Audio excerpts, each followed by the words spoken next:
Hey guys, Jester here.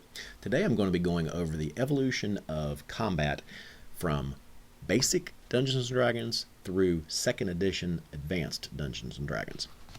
In the basic Dungeons & Dragons game, combat started off with the initiative die roll of a d6. Whoever had the highest roll on the d6 won the initiative and got to go first. There was no 2 attacks per round, regardless of character class or level. Now, that may have changed once you advanced from basic into expert and companion editions, but we're just going over basic right now. Okay. And so, anyway, so D6, whoever gets the highest on the D6. Now, rounds were 1 minute long. Each segment, or each round was divided up into segments of 6 seconds. So in one round, you could have 10 segments. Six segments, or 6 seconds times 10 segments equals 60 seconds in a minute. So 10 segments in one round, each segment being 6 seconds long. Now, the D6 represented the first 6 of the 10 segments. Don't know why exactly they did it like that, but that's how they did it. Okay? So, in any case, you get to go first. The order of combat was you do the initiative, then you have morale checks if needed, then you have the movement, then you get to fire your missile weapons, then your spells, and then your hand-to-hand weapons. Okay? This is further explained in the example given on page B28. Basically, you've got a party is in this room, a secret door opens, hobgoblins come out, the party tries to parley with the hobgoblins. Dungeon Master rolls for reaction for the hobgoblins. They're not having any of it. They charge. So initiative is rolled. The party wins the initiative. For whatever reason, only 2 of the player characters had weapons drawn, and that was one character with a bow and another character with an axe, which can also be used as a missile weapon. Okay, so it says here so since Morgan has her bow ready and Frederick has his axe, they choose their targets and fire. So they do their missile weapons. Then the rest of the party moves into melee. Melee happens. Other side attacks, yada yada. Second round. In the second round of combat, the party loses the initiative roll. Another 2 hobgoblins charge through the doorway.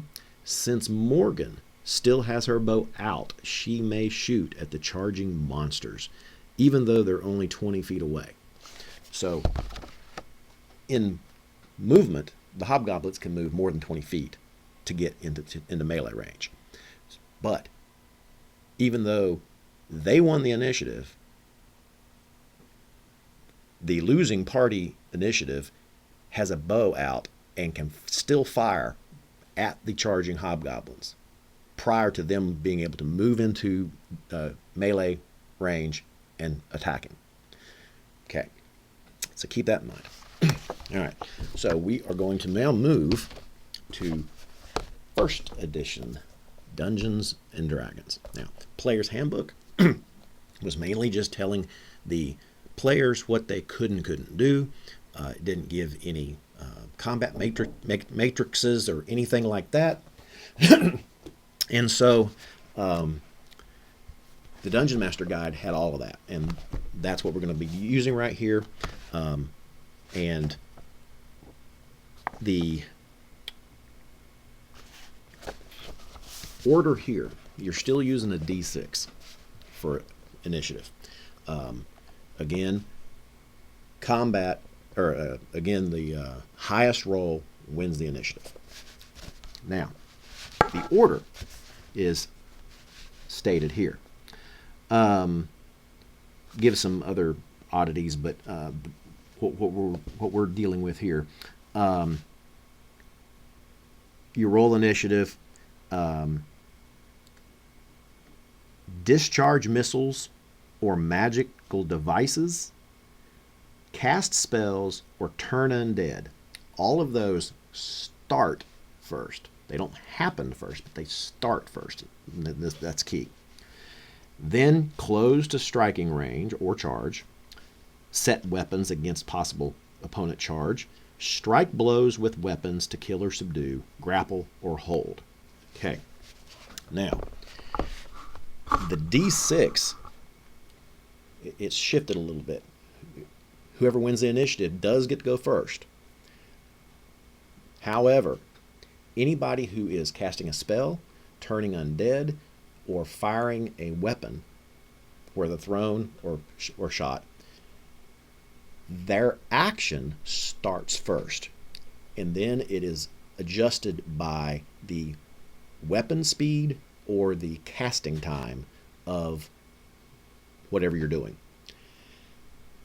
Let's say the party, let's say in the Hobgoblin instance, from the basic set, the Hobgoblins roll a 5, and the party, let's say, rolls a 2. So the Hobgoblins get the higher of the two rolls, so the Hobgoblins go first.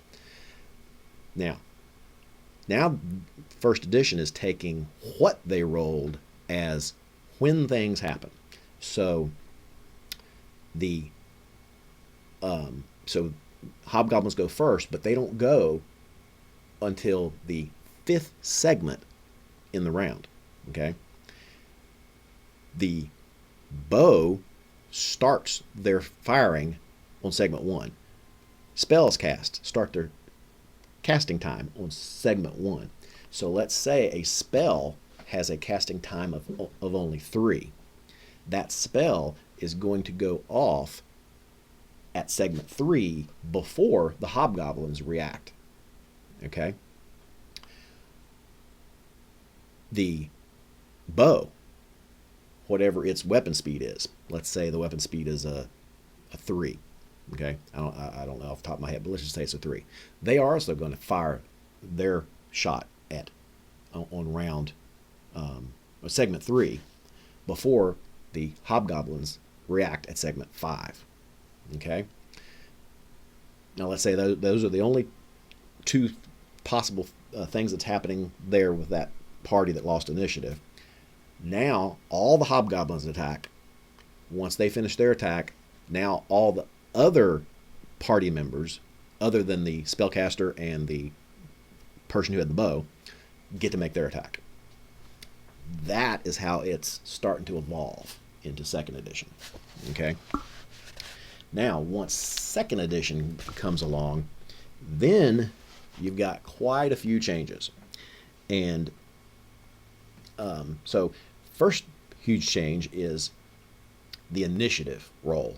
The initiative roll is no longer a D6. It is now a D10. And it is not whoever gets the highest roll. It is whoever gets the lowest roll wins the initiative. What they're doing here is they are making the roll how quick you reacted.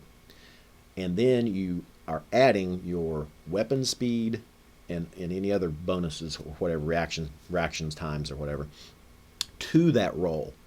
It breaks it down into 3 different ways to do it based on the type of combat that's going on.